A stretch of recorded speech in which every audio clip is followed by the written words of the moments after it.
Over the last 5 days, you have seen that a ceasefire that we established along Syria's border has held, and has held very well, beyond most expectations. Early this morning, the government of Turkey informed my administration that they would be stopping combat and their offensive in Syria and making the ceasefire permanent, and it will indeed be permanent.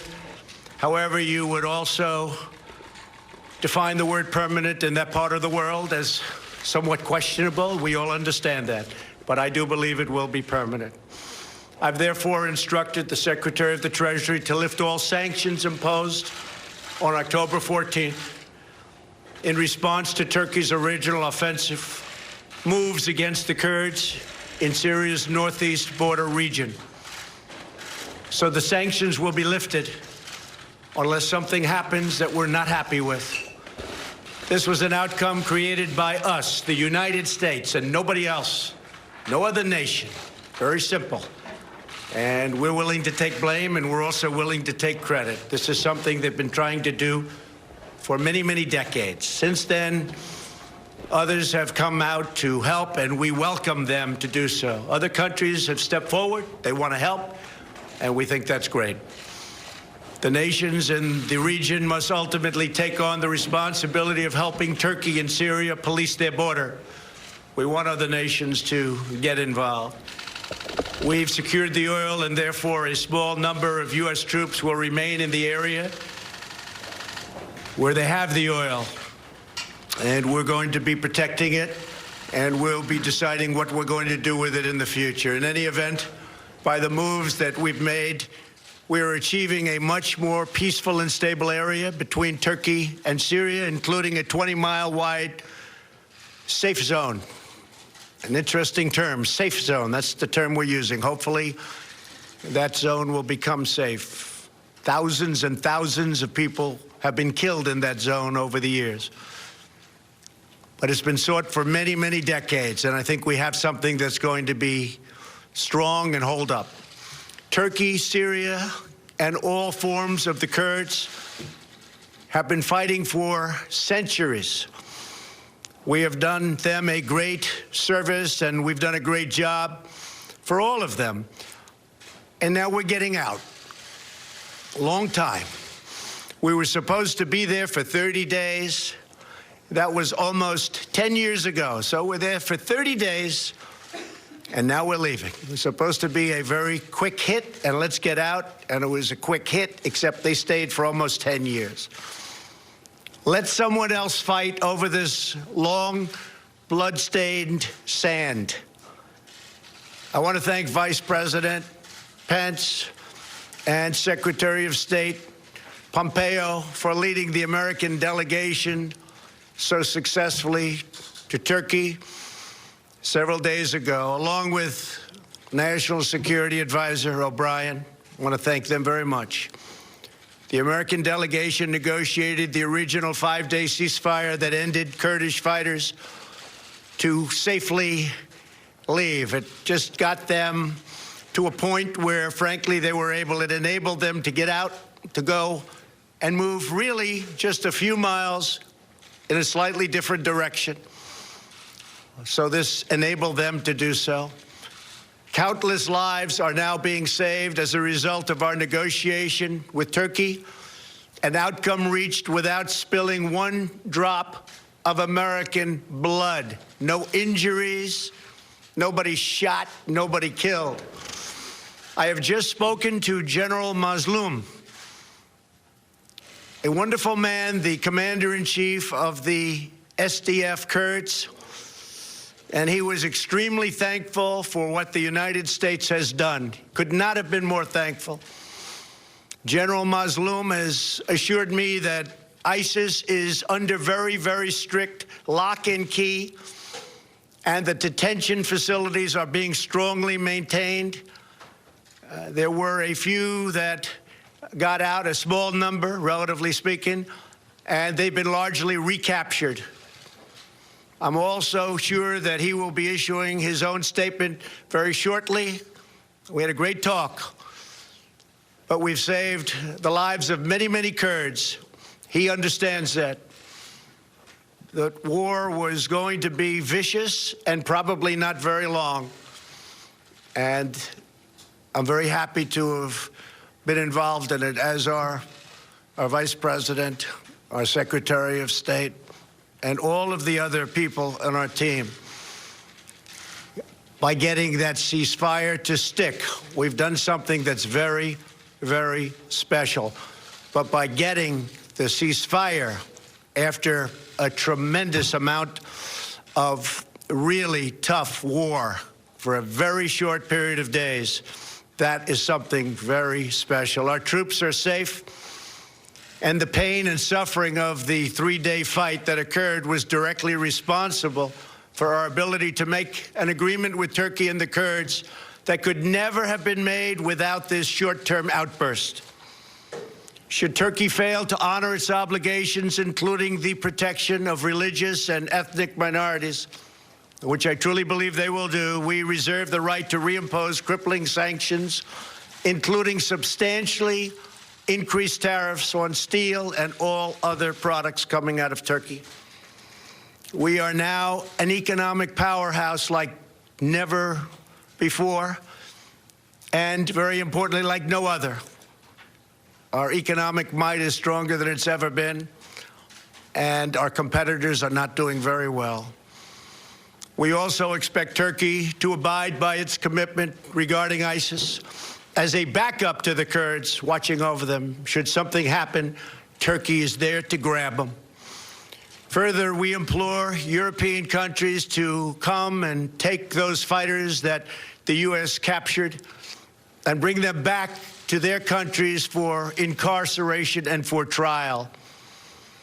Until just recently, Europe has been very unresponsive in doing what they should have been doing for a long time. Now is their chance to finally act. American forces defeated 100% of the ISIS caliphate during the last 2 years. We thank the Syrian Democratic Forces for their sacrifices in this effort. They've been terrific. Now Turkey, Syria, and others in the region must work to ensure that ISIS does not regain any territory. It's their neighborhood. They have to maintain it. They have to take care of it. There were some political pundits who responded to Turkey's offensive in Syria by calling for yet another American military intervention. I don't think so. But halting the incursion by military force would have required deploying tens of thousands of American troops against Turkey, a NATO ally, and a country the United States has developed a very good relationship with, including President Erdogan. The same people that I watched and read giving me and the United States advice were the people that I have been watching and reading for many years. They are the ones that got us into the Middle East mess, but never had the vision or the courage to get us out. They just talk. How many Americans must die in the Middle East in the midst of these ancient sectarian and tribal conflicts? After all of the precious blood and treasure America has poured into the deserts of the Middle East, I am committed to pursuing a different course, one that leads to victory for America. Through much work, we have done things that everybody said couldn't be done. Today's announcement validates our course of action with Turkey that only a couple of weeks ago was scorned. And now people are saying, wow, what a great outcome. Congratulations. It's too early to me to be congratulated, but we've done a good job. We've saved a lot of lives. Most importantly, we have avoided another costly military intervention that could have led to disastrous, far-reaching consequences. Many thousands of people could have been killed. The last administration said Assad must go. They could have easily produced that outcome, but they didn't. In fact, they drew a very powerful red line in the sand. You all remember the red line in the sand when children were gassed and killed, but then did not honor their commitment as other children died in the same horrible manner. But I did honor my commitments with 58 Tomahawks. 8 long years after President Obama's ill-fated push at regime change, U.S. troops are still on the ground in Syria. More than 500,000 people are dead, hundreds of thousands are terribly injured, and millions more Syrians are displaced. It really is a nightmare of misery. Across the Middle East, we have seen anguish on a colossal scale. We have spent $8 trillion on wars in the Middle East, never really wanting to win those wars. But after all that money was spent and all those lives lost, the young men and women gravely wounded so many. The Middle East is less safe, less stable, and less secure than before these conflicts began. The same people pushing for these wars are often the ones demanding America open its doors to unlimited migration from war-torn regions, importing the terrorism and the threat of terrorism right to our own shores. But not anymore. My administration understands that immigration security is national security. As a candidate for president, I made clear that we needed a new approach to American foreign policy, one guided not by ideology, but by experience, history, and a realistic understanding of the world. We are building up America's military might like never before, investing $2.5 trillion since my election. But we will not be depleted. We will not happen again. It will not be allowed to happen again, where our military is depleted, fighting in areas of the world where we shouldn't be. When we commit American troops to battle, we must do so only when a vital national interest is at stake. And when we have a clear, objective, a plan for victory and a path out of conflict, that's what we have to have. We need a plan of victory. We will only win. Our whole basis has to be the right plan, and then we will only win. Nobody can beat us. Nobody can beat us. I want to again thank everyone on the American team who helped achieve the ceasefire in Syria, saved so many lives, along with President Erdogan of Turkey, a man I've gotten to know very well, and a man who loves his country. And in his mind, he's doing the right thing for his country. And we may be meeting in the very near future. I also want to thank General Mazloum for his understanding and for his great strength and for his incredible words today to me, but me just as a representative of the United States, because he knows that we saved tens of thousands of Kurds. And we're not talking in the long term, we're talking in the short term. We're talking something that was going on immediately and something, frankly, that was planned for a long time. The job of our military is not to police the world. Other nations must step up and do their fair share. That hasn't taken place. Today's breakthrough is a critical step in that direction. Thank you all very much, and God bless America. Thank you. Mr. President, you said that the ISIS fighters who escaped have been recaptured, but today your top envoy said that's not true, that they don't know where they are. Do you have a comment?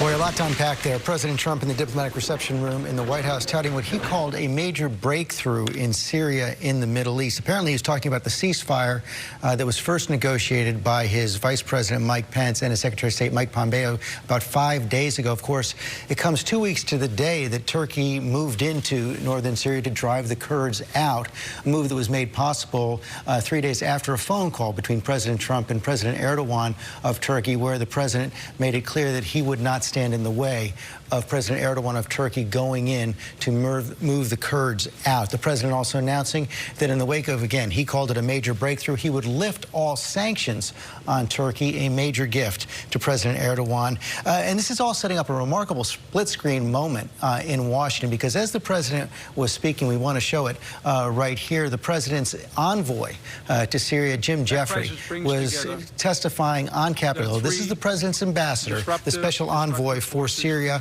who was warning about widespread ethnic cleansing of the Kurds in that area since the Turks have gone in, called the situation a tragedy and a terribly bad and very dangerous decision on Turkey's part, also pointing out that over 100 ISIS fighters have escaped in recent days. The president said we got them all back, that only a few had gotten out. Ambassador Jeffrey did not make that claim. And Cecilia Vega, our senior White House correspondent, I'm here with you right now. To say the least, the president's reading of events now in Syria and Turkey, somewhat unique. Completely unique, specifically in the sense that they completely contradict what is happening at this moment on Capitol Hill with this ambassador that you just mentioned. He also said that U.S. force withdrawal will hurt the fight against ISIS and that we have not been successful. He called this a tragedy and said that they've seen war crimes there, George. There's some irony happening in what we just saw. This was the president essentially taking credit and praising this ceasefire for a ceasefire that was needed to end fighting that most, even his allies on Capitol Hill, say began because he withdrew these troops there. What I think they're doing in this White House, if I were to play a little bit of a guessing game, this is the president attempting to take credit for promises kept on the campaign trail. He has been saying that he wants to bring these troops home. We do know that some of them will be staying behind. He said there today in these oil fields in that area. The president a few days ago had said that he didn't think that would be necessary. But the big headline in this, George, is the pushback, the blowback that he has faced over this from his own allies on Capitol Hill. Mitch McConnell said that this was a strategic nightmare for our country, and this near unanimous, almost, resolution passed in the House condemning the president's move didn't go far enough. So he's got a lot of problems on his hand here on the home front on this one at a time when he really needs those allies, given this impeachment inquiry that he's facing as well. It has been a chaotic situation on the ground there in northeastern Syria as well. I want to go to James Longman, who's in the region right now. We heard the president, James, say that he talked to General Mazloum, the leader of the Kurds, said that, according to the president, that General Mazloum was grateful. We know, and we have known, that the Kurds had seen the move by the White House, by the president, as a betrayal and greeted U.S. forces with potatoes. Yeah, that's right, George. Actually, in the last few moments, we've seen a tweet from General Mazloum. It seems to support what the president was saying. He's saying, I just spoke with President Trump and explained to him the Turkish violations of the truth that would not have been possible without his great efforts. But I'll point you to an important line. He says, President Trump promised to maintain partnership with the SDF and long-term support. In public, the SDF has to thank President Trump because they are exposed now. You know, I think we've been speaking to Kurdish commanders on the front line, and they've said that both the US-Turkey agreement that was struck and the agreement that followed between Russia and Turkey, and note the president didn't once mention Russia there, both essentially legitimized Turkey's incursion into northern Syria. The new agreement between Turkey and Russia allows Turkey to keep that 20-mile zone on the border, but it further asks the Kurds, or rather forces the Kurds, to move out from another part of territory to the east and west, all along the border. President Erdogan today was saying that Kurdish fortifications would be destroyed, that the Kurdish forces must move back. He calls them terrorists. And I think over and above what's happened over the last 10 days, Kurdish people are worried about what happens going forward. President Erdogan's bigger picture here, which is the resettlement of millions of Syrians into their homeland. As you were just saying, there is a very, very delicate ethnic and religious balance in this part of the world. This northeastern corner of Syria, throughout this Syrian civil war, has been relatively peaceful. It's been a place where Muslim and Christian have lived side by side in relative peace. It's where women often have been empowered in a way they're not empowered in other parts of the region. All that, I think, is now on the line, because what President Erdogan wants to do is essentially repopulate this part of northern Syria with Sunni Arabs, and the ethnic tensions that are possible as a result of that are pretty startling. Okay, James, thanks. I want to bring in our senior nationals correspondent, Terry Moran, as well. Terry, Cecilia pointed out that the president received a lot of blowback from Republicans on Capitol Hill. In fact, Senator McConnell has been preparing a resolution criticizing the president's policy. But also to pick up on what James Longman just said there, the president railed against President Obama and his attempts to take Assad out in Syria. One of the consequences of the last couple of weeks is we've seen the strengthening of the position of Assad, of Erdogan in Turkey, of Vladimir Putin. Absolutely, George. Make no mistake about it. In the Middle East, this is seen as a strategic defeat for the United States, and one self-inflicted, as bad, if not worse, than President Obama's drawing of the red line when Syria used chemical weapons and then backing away, getting UN inspectors in there, hoping to do the job that way. Strength counts in that part of the world, and this is seen as an act of weakness in the face of Turkey, of President Erdogan, who wanted to invade that part of Syria, and the United States was stopping them, and somehow managed to get President Trump to back down and abandon our allies. More than 10,000 Syrian Kurds died fighting under the direction of the United States in putting down ISIS. Those gains are now put at risk, and as you point out, Russia and Assad in Syria and his backer Iran are now strengthened. However, the key line in this to me was President Trump saying, let someone else fight over this long blood-stained sand. That is the attitude of one of the reasons that he got elected, these endless wars. The question is, will voters see that he's doing it the right way, that keeps America's reputation in the world strong, that keeps the United States interests safe and secure, or is he doing it in a chaotic way that empowers our adversaries and enemies in the region and beyond? Excellent point and excellent question, Terry. We should also point out that as the president was pulling out of Syria, however, he was sending 1,800 troops into Saudi Arabia. That's right. So it's not as if the United States is pulling back. We're shifting our interests. He is a strong backer of Saudi Arabia under the leadership of Crown Prince Mohammed bin Salman, who was, U.S. intelligence says, was responsible for the murder of the journalist in Turkey. So he still is on the board there. But with whom? Our traditional allies are at a loss to figure out what his policy is. And there's no question that in the face of this difficulty, there are people in the Middle East who will say the United States cannot be counted on when the going gets rough. President Trump says he's committed to a different course. Terry, thanks very much to see you. Thank you, James Longman in Iraq as well. We're going to sign off for now. Our coverage will continue online. Of course, the full report tonight on World News Tonight with David Muir. Have a good afternoon. This has been a special report from ABC News. This is New York's #1